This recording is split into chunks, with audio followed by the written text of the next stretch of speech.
Well, I like that. Because the title was actually Passionately Living on Purpose. But I like how you said it. It is our purpose, because that's really the truth. So thank you for that, because that's really what it's all about. And thank you, Lou, because I couldn't have said it better myself. Thank you. Because that's really what it's all about, is living on purpose and living passionately, is continuing doing what you love to do. And so thank you for your message this morning. And you did match it beautifully. So good morning. Let me see if I can find my notes. I know I put them in here. Okay. So a couple of months ago, at the Kamloops conference, some of you were there, and I did a short workshop, and it was called Manifesting Your Dream. So that's the same one I'm going to be offering here this afternoon, because Reverend Nadine participated in that workshop, and so then afterwards she invited me to present it here. She said, well, why don't you come and offer it? So this afternoon we're going to be delving deeper and in a very experiential way into some of these concepts that I'll be presenting this morning. And so one of the concepts that we're going to be talking about is the idea that I believe the best way to embrace life is to get passionate about it. To get passionate about what it is that your life is all about. Because if you don't get passionate about it, nothing is going to change. So one of the ideas that you probably hear all the time is about change. And how we all know that in order for things to be different, things have to change, right? Well, we know that. But one of the things that I've realized over the years is many of us, who here wants something to change, anything to change in their life? Any people? Okay, so, you know, and it doesn't have to be a big change. It could be just something little. But what I've realized is many people say that they want their life, they want things to change. But what I really hear is people want things to be different, but they don't want to change. So what I know to be true is in order for anything to be different, you have to change.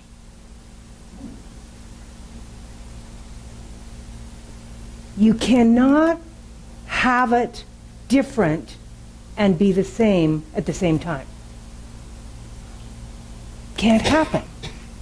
So what I've discovered is the easiest way for me to be okay with the change that I know has to happen is to get passionate about what it is that I'm doing or wanting to be different. So if you want something to change but you're not passionate about it, I don't think that it's going to be easy. Has anybody ever found it difficult sometimes to change what it is you want to change? Have you ever, and sometimes, sometimes I've had this experience. I'm kind of a master at it, I think, because I've been playing with these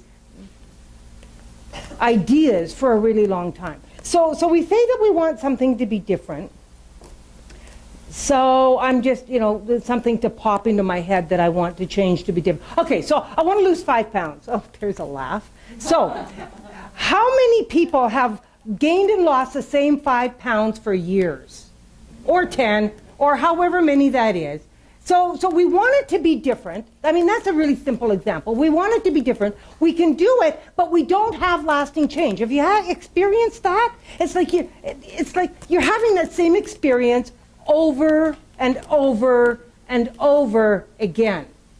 Because if it feels like a duty or if it feels like something you have to do, it isn't going to last. So if you can get passionate about your change, your idea, whatever it is, you need to embrace it and embody it and be it in order for it to be lasting. That's what I believe. So, and I think that Passion for me is a quality of life. It's one of the qualities of God. And it's one of the qualities that I love to embrace in my life. I love to live life kind of full out. If anybody's might have noticed that theme in my life a bit, if anybody around here knows me for a while. So, because I believe that that's the way it needs to be. Now, it used to be, back in the old me many years ago, I used to have people say to me, often, you're too intense. You're too intense. I was always too something, I was too loud or too talkative or too boisterous or I was always too much. I was too intense. But what I've realized is instead of trying to tone that down and be something that isn't me, I've realized to embrace it. But you can channel it in a way that isn't quite as embracive as maybe it might have been at one time in my life, because I, didn't learn how to be it, how to embrace it, how to live it, and didn't realize what it was. So I thought it was something bad that I needed to get rid of. It ended up being a shadow side. And a shadow side of us is usually something, shadow is not bad. It's not a bad thing. I always thought the shadow side was something I needed to get rid of. But it's something we need to embrace. It's only in the shadow because we haven't allowed it to be the light in a different way. So whatever your shadow is, you need to get passionate about that and allow that to be who you are instead of trying to get rid of it. So passion is something that we have to own. And it's very personal experience. Each one of us is going to experience passion in our lives in a very different way. It's not going to be the same for everybody. And that's really good. Or, it'd be really, really boring if we did that. But something happens within us when we make a deep commitment to change and a deep commitment to own that change, to be that change. And the title of the month, the overarching theme of the month this month, is Abundancy Abounds. See it, feel it, know it, be it. Well, for me, passion is being it. That's how you can be the change that you want to see, that you want to reveal, that you want to have in your life. And that's about anything that you want. Anything that you want. It's that quality that you need to be and embody in order for that to be. So, one of the things that we can know about passion and about our lives is when your life is filled with the things that you love, it's easy to get passionate. So here's what I know. Absolutely. That when we resist anything, it shows up in a more profound way, in a bigger way. So that was a fascinating example of how resistance to hearing or speaking or being can absolutely stop us. Has anybody here ever been stopped in your life? We think we're moving forward. We think we're making changes. We think that we are being different. And yet, something goes on that is bigger than what we are, that knows that there's something else that needs to happen. So this morning, the question I ask is, what is it that we need to know? What is it that we need to reveal? What is it that we need to hear? What is it that we are resisting? What is it that is inside of all of us that has called this moment to be? That we're all together for a reason, for a purpose, for a moment to reveal something new. I think that's what was going on. Because something happens. Something happens when we step into a new way of being. Something happens when we step past the resistance and allow our healing. And did you notice? We don't have to do it ourselves. We don't have to be the ones that has to do everything ourselves. We can allow others to surround us with their love, with their support. Now, there would have been a time in my life I would have been absolutely mortified to have that experience.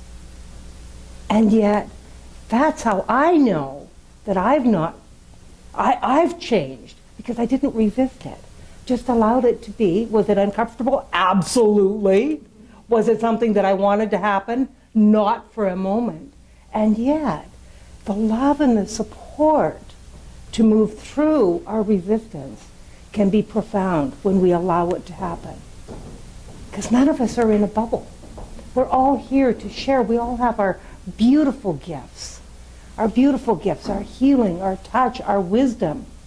And we can allow ourselves to be that, to move through that, to embrace the gifts. See, what happens for many of us, and I know that this has been true for myself, is I think that it needs to look a certain way. It needs to be a certain way. But when we just allow it to be what it is, it can transform. It can transform us, can transform our experience, can transform our lives. There was a lovely little story I heard recently that really speaks to this idea. And how many of you remember Charlie Chaplin? Okay, I'm sure everybody remembers Charlie Chaplin. Well, in the days of the silent movies, he was a superstar in that. And he was so unique, wasn't he? I mean, he was just this little, funny little man with his own uniqueness, his own way of being in the world. Well, the story goes like this. I was living in London at the time, and he was walking through the streets of London one day, just out for a walk. And while he was out for his walk, he came across this marquee on a building that said that they were having a Charlie Chaplin look-alike contest. So he thought, well, wouldn't that be fun? So he went in and he signed up for it. So it came his time to walk across the stage.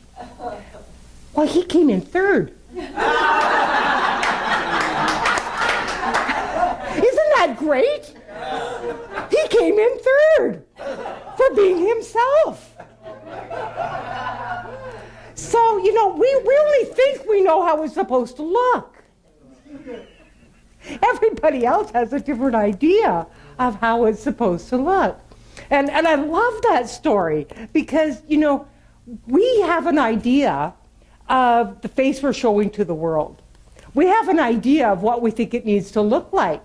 But the world doesn't see it that way. Have you ever noticed that other people have a different perception of you than you do? Wow, how profound is that?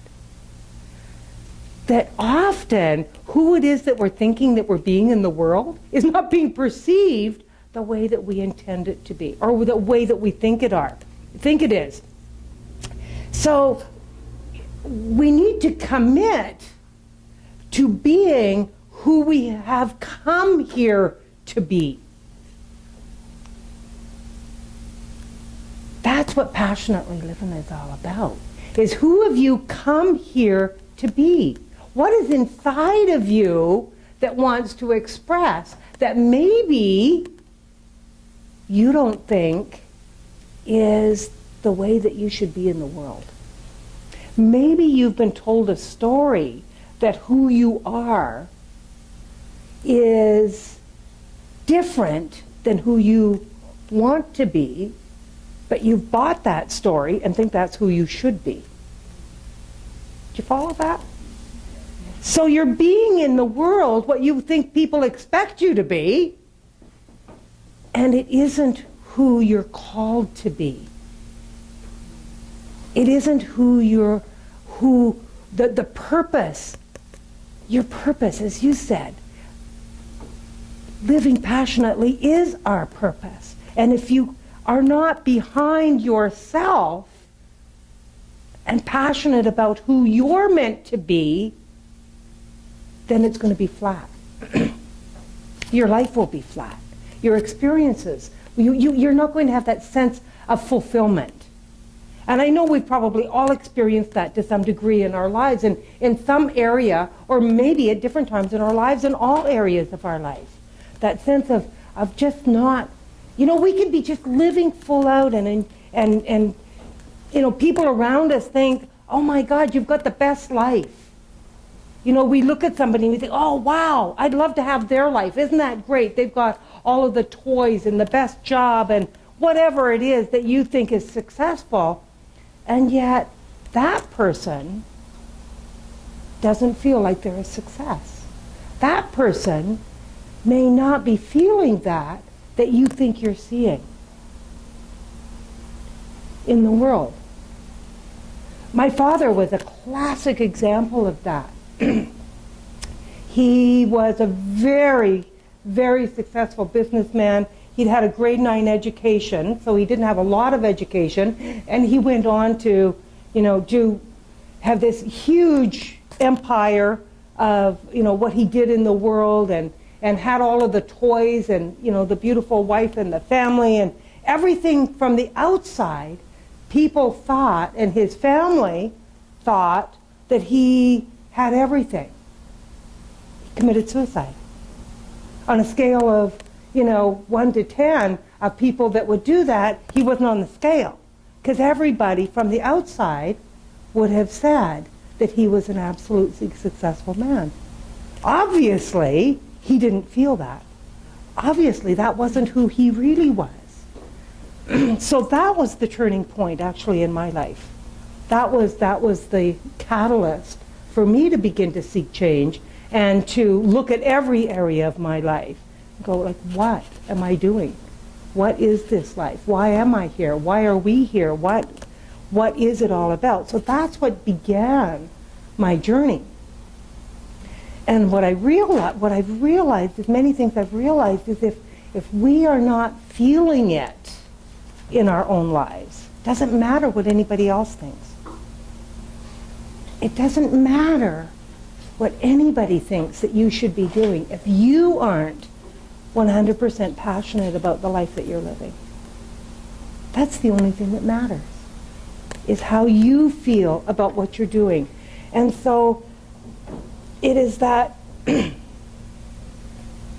deep, profound commitment to live your life fully, completely, whether or not you have an agreement with anybody else that that's the life you should be living. Have you ever decided to do something in your life, and then your friends, your family, you talk to them and you're all excited and this is what I'm going to do, and they go, well, why would you want to do that? Well, how are you going to do that? You can't do that. That's a really stupid idea. What if you're going to fail? What's going to happen when this doesn't work out? And how are you going to make a living doing that? I mean, what a stupid idea. Who do you think you are? I hear people, yep, I've heard that story. So there's a little secret, is don't tell anybody what your plans are until you can get behind it, until you can be convinced that it's right for you. See, what happens is we have an idea and we go out and tell people because we want them to agree with us so that we can go out and do it and we have their support. But what happens if they don't agree with you?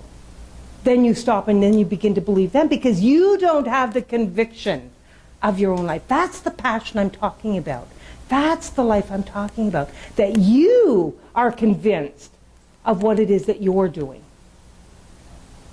With nobody else's support. Necessarily, you might get it, but we get hooked into needing it.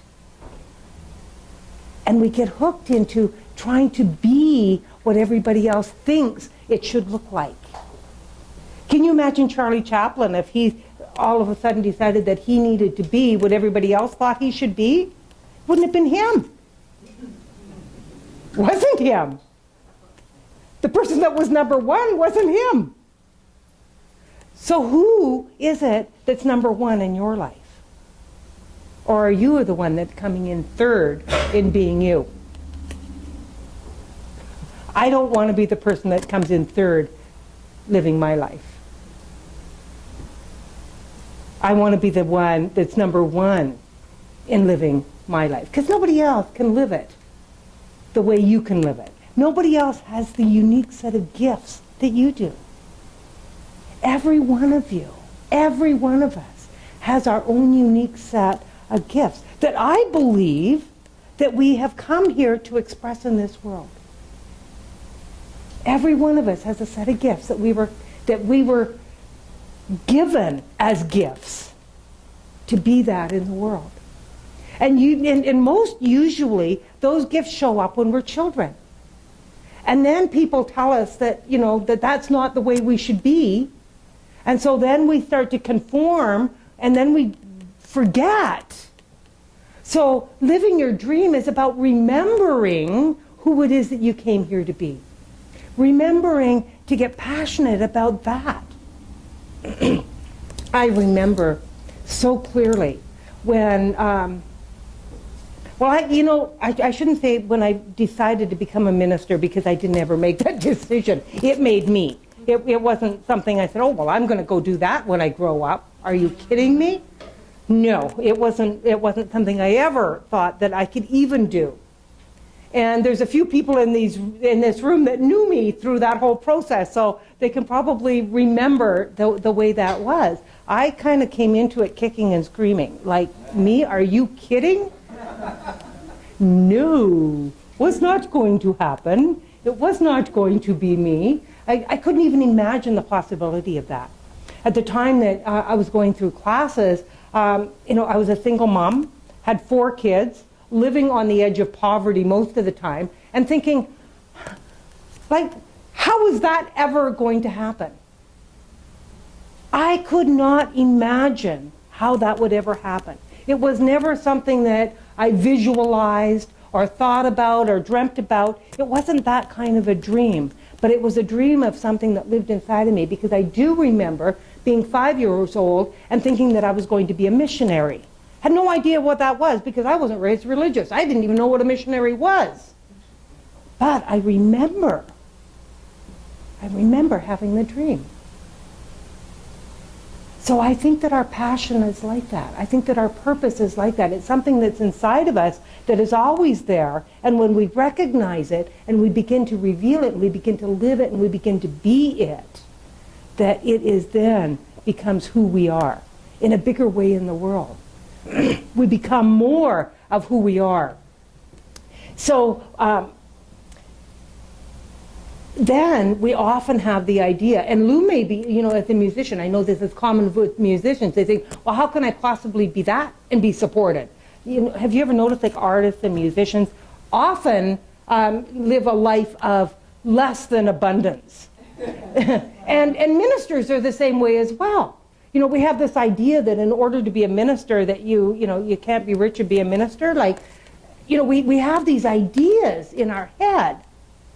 Well, how am I ever going to be supported? But what I know is when you're living your life, you're living your gifts, there's a reciprocity in the universe that will absolutely support who you are. Whether you believe that that's going to be financially supported, it will be, because when you're giving who you are, there's automatically that in the universe that is craving who you are. And so it will be supported in ways that are so beyond your wildest imaginings of how it needs to be. You just have to take the first step and just do that. And just step out with that knowingness that what you are is enough. Who you are is enough. The gifts you have are enough. And live that.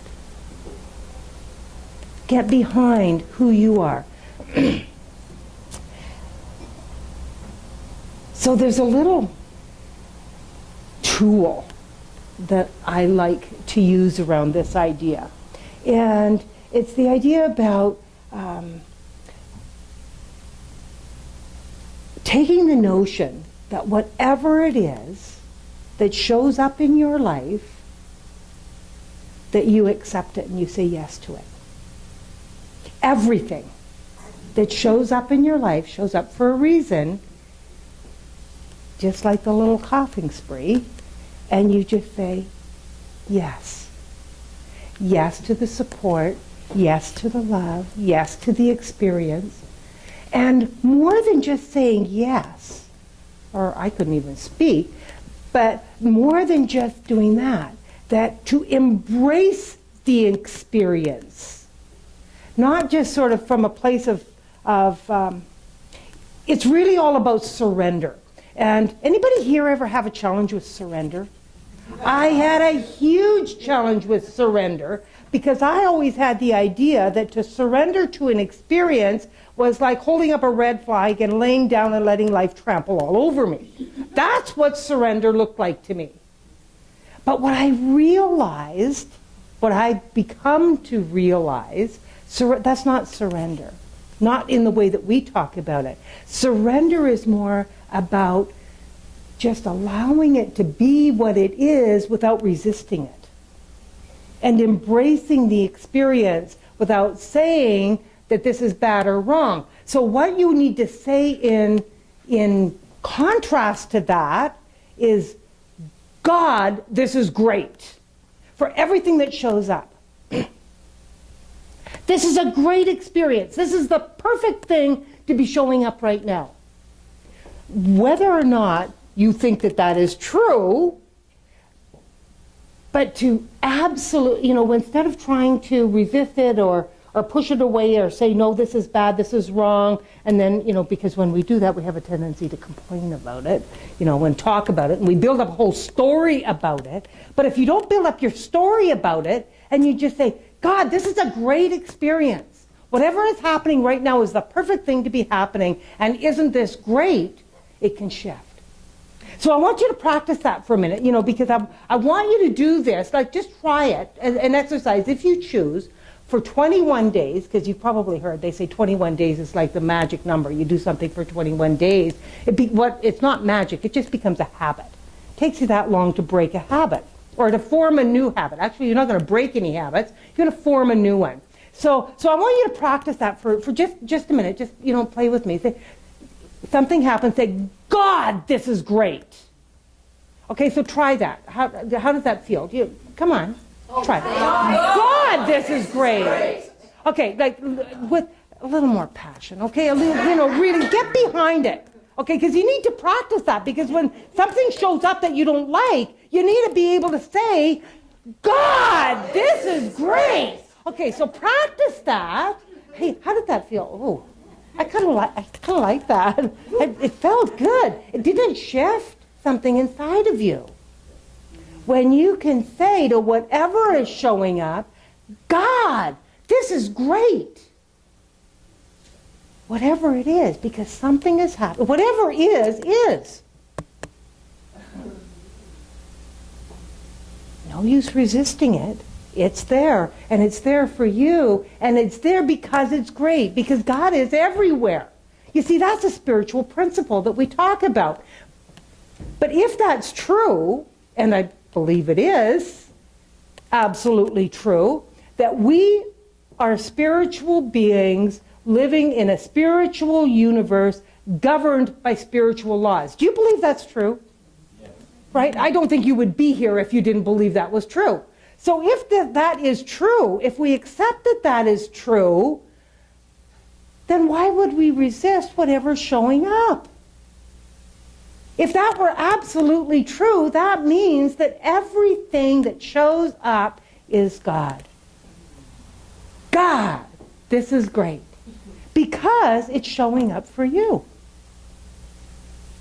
Because I gotta tell you, if you're there in the experience, it's for you. It's not, we'll say, oh, well, that happened, but that's not mine.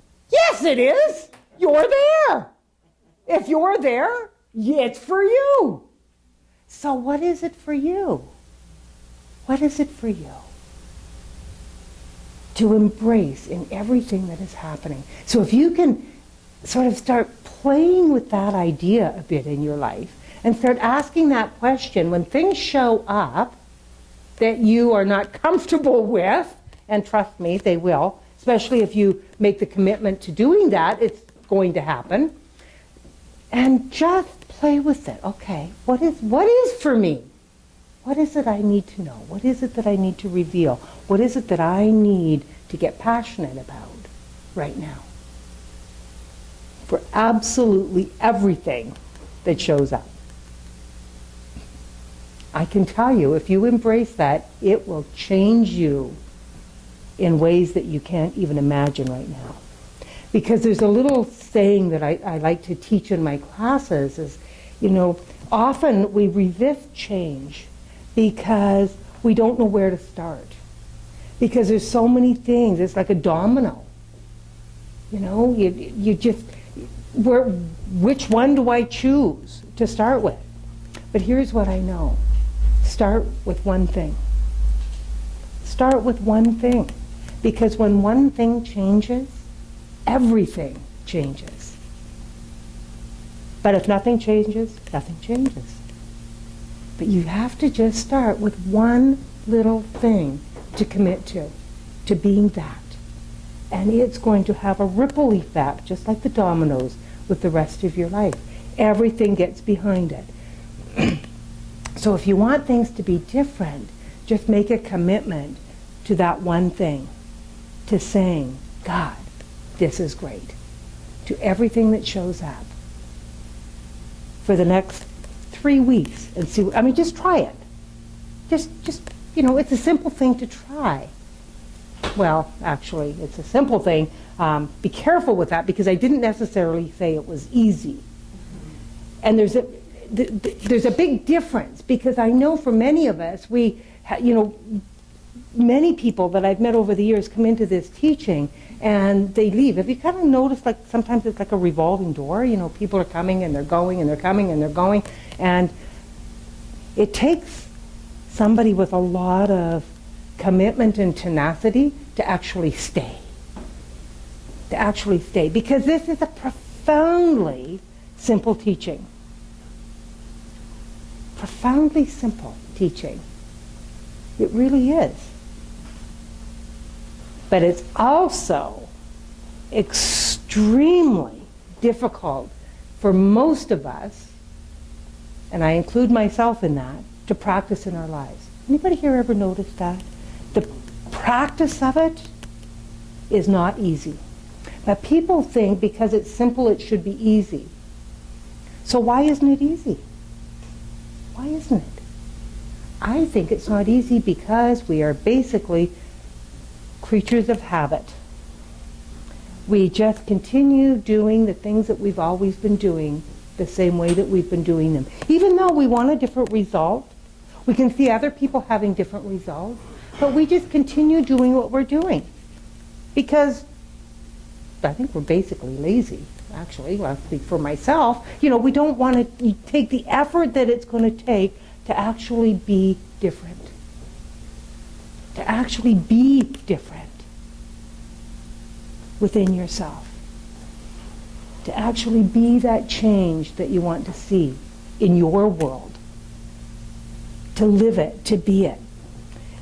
So there's some really simple things that I'm going to cover this afternoon in the class, if you choose to stay for that, about how to apply them in your life. Apply the principle in your life to be that. And one of the things I love about Ernest Holmes' work is he said it's all about the application of principle. A principle's a principle. It's always the truth. It's never not going to be the truth. And it's the truth for everybody. But if we don't apply it in our lives, it's often easy to try to apply it to somebody else. But to apply it to ourselves in our own lives, that's where the difference is. That's the only thing that is going to make the difference in your life, is to apply it to you. How does this work for me? That's what I love about this teaching. Is we're all so fascinating. And we get to play with these ideas, and we get to allow ourselves. That's what's so valuable about this spiritual community, is we get to come together and allow ourselves to be different, to show up differently, to become and support each other to become that wants to reveal itself. That's the beauty, the joy, and the life that is here in this community that I've seen over the years, that I just value so much, is watching that transformation happen for people and allowing them to be what they're here to be, what you've chosen to be before. I believe we choose it before we ever come in. That's what I believe. And then we forget we chose. So it's about remembering to be who it is that you're here to be. So I'm going to invite Lou to move us into a bit of meditation about